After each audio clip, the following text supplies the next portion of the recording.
Hi everyone, welcome to the video. Today's crypto project in focus is Polkadot, which according to its website is on track to deliver the most robust platform for security, scalability, and innovation. Alongside this, we will cover its corresponding crypto, DOT, which is currently ranked 8th on the list of cryptos based on circulating market cap. Before I continue, a summary of what is in store for today's video. A quick recap of the historical price data, what is Polkadot, DOT and its use cases, some relevant news and partnerships, ways to access or store and purchase your DOT, price analyses or two of them focusing on one in particular, and a general market update. And this must be said, none of the information in this video is financial advice, and I am not a financial advisor. Going back to the homepage and looking at some of the key features of the project, one of the key selling points of Polkadot is its interoperability. It is one of these cross-chain interoperability platforms, alongside Cosmos, Chainlink, and to a certain extent with Cardano. I'll talk more about competition later in the video. Economic and transactional scalability. This is via spreading the transactions across several parallel blockchains. Easy blockchain innovation, so this is done via the Substrate framework. There's further information there. Forkless and future-proof. The project can upgrade itself without hard forks as part of fixing bugs or making upgrades, which is an issue that has plagued other blockchains such as Bitcoin and Ethereum, especially the former with the numerous cryptos bearing its name. Security for everyone. So the chains remain independent in their governance, but united in their security. I'll talk more about the security aspects shortly. User-driven network governance. A sophisticated governance system where all stakeholders have a voice. This ensures Polkadot's development reflects the values of the community and avoids stagnation. There are further details relating to the technology via its GitHub and then documentation. All cryptocurrency projects should have a corresponding white paper, which is a blueprint outlining exactly what the project entails, and we'll cover some information about its native crypto, or generally speaking. It is available as both a technical white paper and light paper. For this video, I'm going to focus on the latter, just touching on a few aspects of this, just to give you a better understanding of what is involved. I've alluded to the improved interoperability and scalability behind the Polkadot project. Touching on three key features relating to the Polkadot architecture, we have the relay chain, which is responsible for the network's security, consensus, and cross-chain interoperability. We have these things called parachains. This features a lot, and I actually found a designated Medium blog piece. This is from Robert Habermeyer. He's one of the founders. So according to this piece, a parachain or parallelizable chain, that's a mouthful, is a simpler form of blockchain which attaches to the security provided by a relay chain rather than providing its own. And the key take-home message here, drawing clear boundaries between parachains means we can execute all of them at once without fear of collision. If we have 10 parachains, we can perform 10 times the work using the same source of security. Definitely a positive start. And with this, it immediately gives the impression that Polkadot is running a secure blockchain in a productive manner, which is definitely critical as part of the future-proofing aspect to the network, because this will become increasingly relevant as more people adopt cryptocurrencies, blockchain tech in general. And back to the light paper, so we have relay chains, parachains, and then bridges. These are special blockchains that allow Polkadot shards to connect and communicate with external networks like Ethereum and Bitcoin, thus helping with cross-chain communications.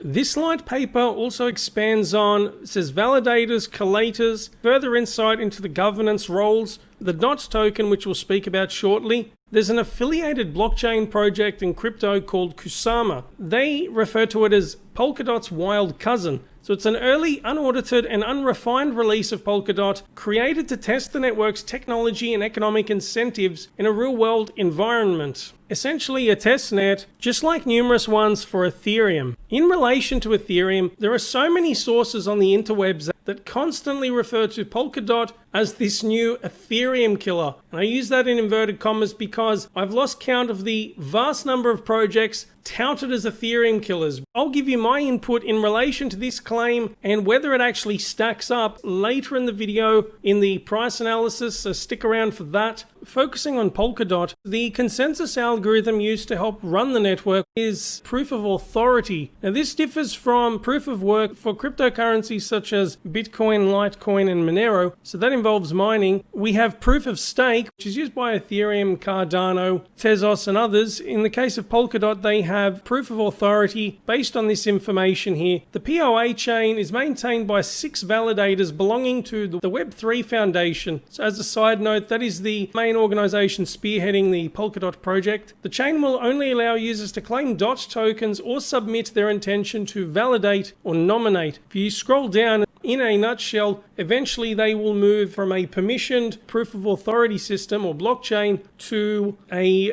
permissionless and fully decentralized proof of staking, or specifically a nominated proof of stake algorithm there. Before moving on to the news and partnerships, I'm going to introduce the DOT tokens. The native cryptocurrency for the project serves 3 distinct purposes: governance over the network, staking, and bonding. So as part of the governance, those who hold DOT tokens, by default, they also act as relay chain participants to help with the running of the network and any related upgrades. Staking, which is one of the buzzwords for cryptocurrencies, especially in 2020, alongside DeFi, it is, for those who aren't familiar with the concept, it's a way of using your crypto to help run the network or keep it secure, and in return, you are rewarded with a small distribution, which you can do on a recurring basis for participating. It's akin to earning interest in a conventional bank account, but with better interest rates. Now, as a side note, for those that are interested in staking or would like more details specifically about this, looking at Polkadot, we have stakingrewards.com. They cover a vast range of cryptos. So as we can see, this will give you all of the relevant details about staking,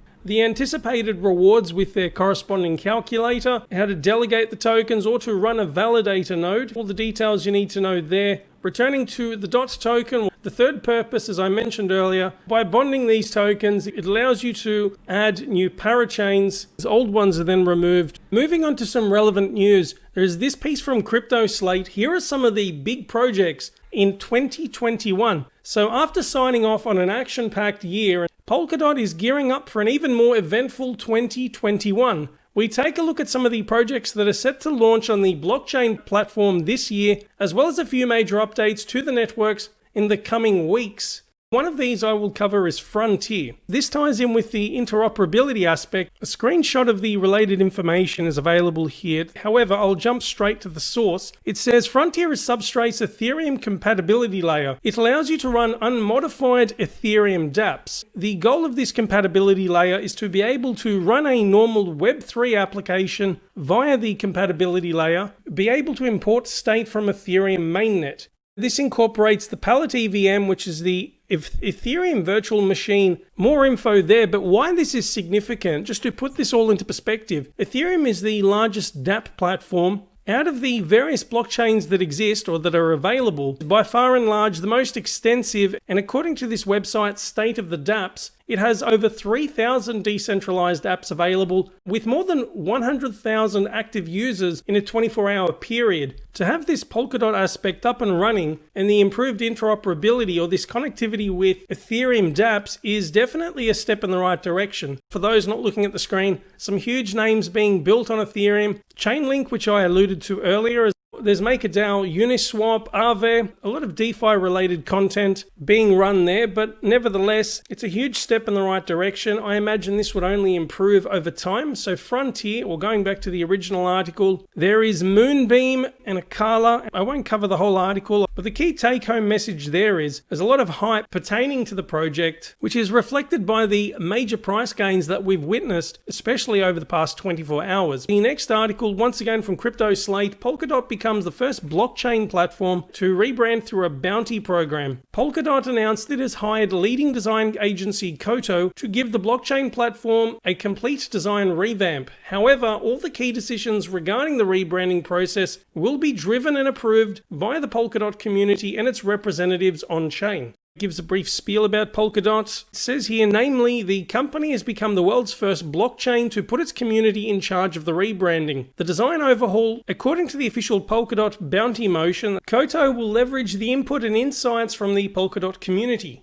To make the process more streamlined and efficient, the community will select 4 representatives whose input will be crucial in shaping the design of Polkadot's brand. I won't go through the rest. If I go to the Polka assembly page, it's excellent to see that they've adopted this community-driven approach, and this is a lot more compatible with the whole decentralized mantra. If you have any involvement with this, let me know. I haven't participated much with Polkadot. I only hold a tiny amount of DOT. There is definitely a lot to pay attention to with Polkadot. Moving along to this next article by CoinDesk, one factor behind the growth a couple of weeks ago was this listing on Binance's homepage. It says a $10 million endorsement. Prices for DOT, the native token of Polkadot and its cross-chain protocol for data and asset interoperability, have risen by more than 40% in the last week. This was posted on the 30th of December, after 2 votes of confidence by Binance, the biggest crypto exchange by spot trading volume. An interesting point here, it says DOT really took off, however, on the 28th of December after Twitter users noticed the ETH BUSD or BUSD, so it's the Binance USD pair, on Binance's homepage had been replaced by the DOT BUSD pair, giving DOT a lot more exposure. Having this listed on Binance, it's definitely a great promotion. To have it on the largest crypto exchange, it helps reinforce Polkadot's position as a top 10 crypto. Alongside this, of course, it's not just from one announcement, it's a combination of variables. Just some other news in regards to partnerships, or this piece from AMB Crypto, Plasm Network deploys the first parachain on Polkadot's Rococo V1 testnet. This was from yesterday. Polkadot may soon see its first ever parachain, with Plasm Network announcing today that it had successfully connected to Polkadot's testnet. The testnet is based on the latest version of the parachain consensus, which is the same code that will run on Polkadot and Kusama. According to Polkadot co-founder Robert Habermeyer, and I do quote, "The parachain's V1 codebase is our production-ready code for parachain's consensus, which differs from V0 in the mechanisms by which parachains are included, as well as having a more robust and extensible software architecture," end quote. Again, it's just one of many new partnerships, or that Crypto Slate piece that I spoke about earlier really brings it all home. A lot of this comes down to having these extra partnerships, the better interoperability, greater exposure through major exchanges. It's several of these factors, all on top of a project that is constantly improving. Well, from what I've observed so far, with the recent all-time highs, various news outlets and commentators are expecting some pullback, or this ties in more with the technical analysis. It's not something I really delve into. I can provide some extra information about that if you're interested. There's always a lot of news to cover, but just to keep it brief, moving along to ways to access your DOT tokens safely, the first option is Ledger. If we have a look at the list of supported assets, so Polkadot is not yet supported on Ledger Live. That's their in-house application to have it all managed under the one program. However, they do have the supported wallet, what's Polkadot JS.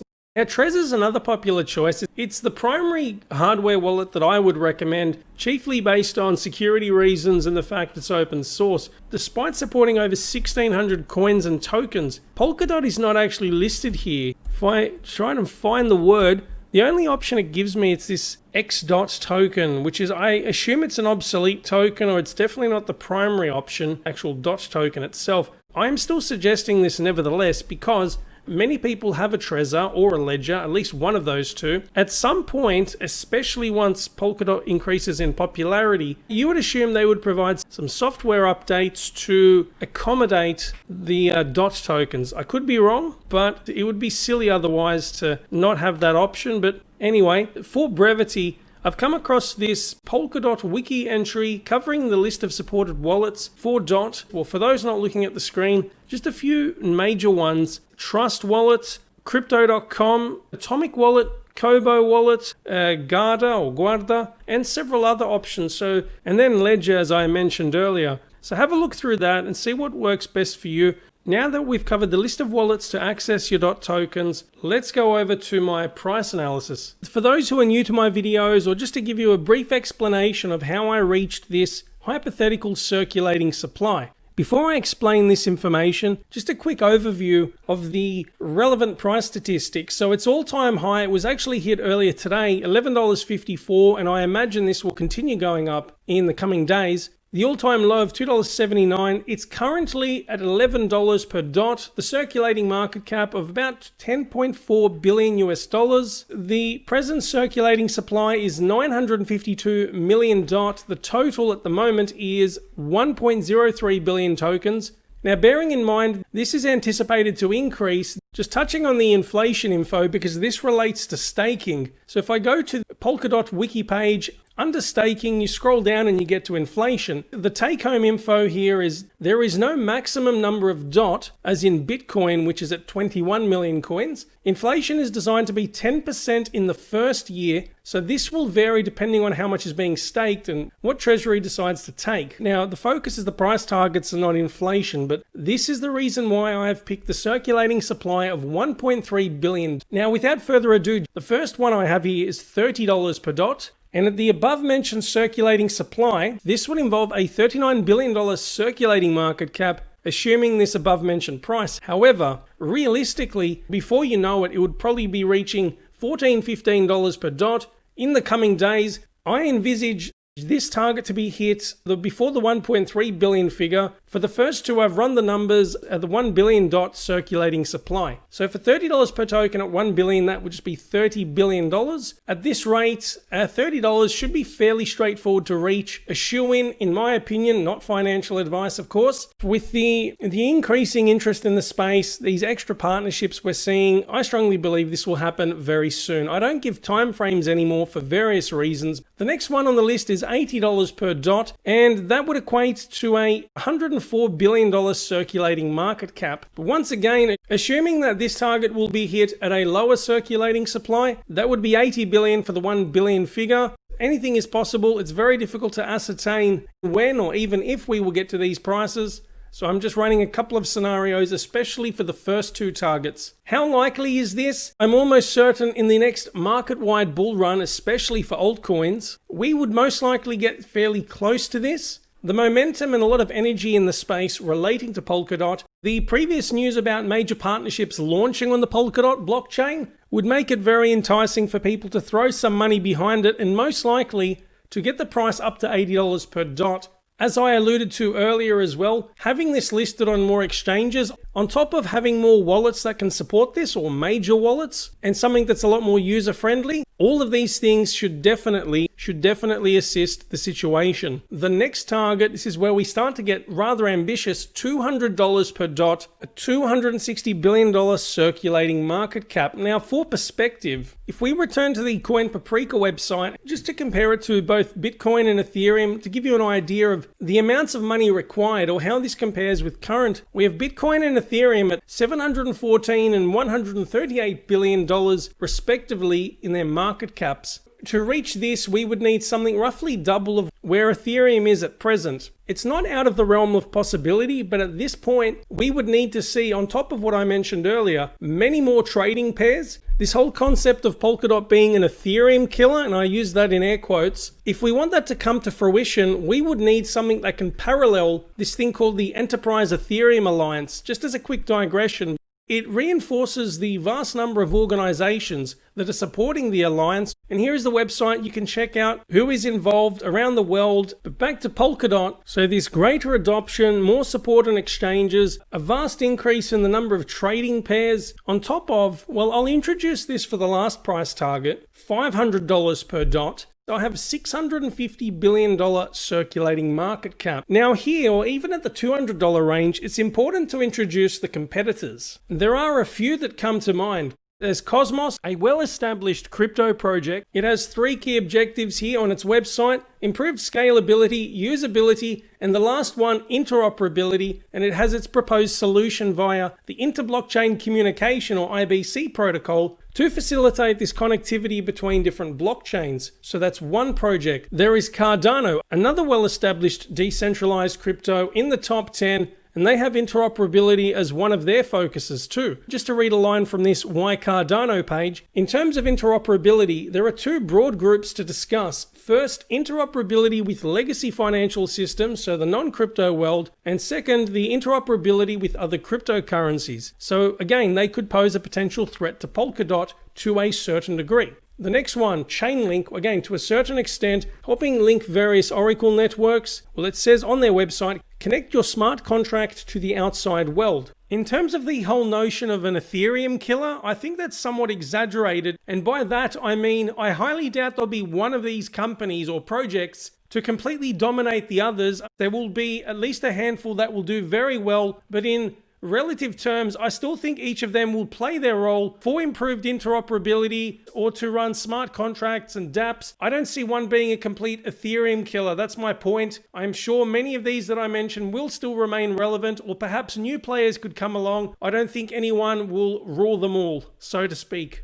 However, I came across this Medium piece via Lucas Wiesflecker. It's titled Polkadot is the new Ethereum killer, and this was made last month. I encourage you to go through it. You can reach your own conclusions about whether this is actually the case. A couple of key points from this. And this point relates to commentary from Dan Moorhead, who is the CEO of Pantera Capital. So at the time of making this, Polkadot is only traded at 10% of Ethereum's value. And our theory is that it has a much higher probability than 10% to be a competitor of Ethereum. This also refers to the increasing amount of development activity on Polkadot and Cosmos as well. I won't, just for brevity, I won't expand on this, or just some further reading so that you can gauge whether this is actually true or not. Returning to DOT, this is a staggering amount of money involved. I can't say if we will get there, and I certainly cannot say when we will reach this figure. It is plausible. From my research, it seems to have a very robust and future-proof design based on its features and objectives. I see this lasting for a while. Again, you be the judge. What are your thoughts as we go through this? Anyhow, the second price analysis, and as I said, I'll just be skimming through this. In the past, one of you recommended that I do an analysis that compares the crypto in focus to another cryptocurrency with, say, Bitcoin. So that's what I've done here. There is still fiat involved nevertheless, but for those not looking at the screen, if you imagine, say if you buy $200 or $500 worth of DOT, how many DOT you can purchase at present, what is their current Bitcoin value, and the potential future value at certain price points. All the information's there on the screen. That's a wrap for the price analysis. Now, finishing the video with the latest market update, and this is courtesy of Coin Paprika, the time and date. For those listening in future, it is currently 12:20 p.m. UTC on Sunday, the 17th of January 2021. Just looking at the top cryptos for this video, especially their performance over the past 7 days. Well, generally speaking, it's a mixture of red and green. Predominantly red after a huge run up last week or the before for most cryptos. Bitcoin is at $35,330. It's down 11% for the week, but still significantly high from where it was a month ago. Ethereum, $1,216. It's also down slightly. Polkadot, though, the star of the show, it's done incredibly well this week. It is, as we can see, as we've seen through the video, over the past few days, the price has shot up considerably. $17.21, and it's up nearly 83% for the past 7 days. XRP still in the high 20s there. Cardano has also been performing consistently well. It's at 37 cents per ADA. Chainlink's at a new all-time high. A few days ago this was, and that's $20.44 at the moment. Stellar, nearly 30 cents again. I will say as well, so Cosmos is doing very well too. So from what I've noticed, a lot of these cross-chain compatibility platforms have all done fairly well. Aave too. Some of these DeFi projects are also performing very nicely. Kusama's on the cusp of hitting $100, so it's benefited from the Polkadot news, or the major rise in Polkadot as well. The last mention for this is Zcash, 30% up for the past 7 days. So let's see how the crypto market performs, or how things pan out in the coming weeks. Thank you very much for tuning in. If you like this video, give it a thumbs up. Subscribe if you want to stay up to date with my latest content. If you have something to say, or you just want to say g'day, by all means leave your feedback in the comments section. I hope you're all doing well. Talk to you shortly. Thanks for tuning in, and see you later.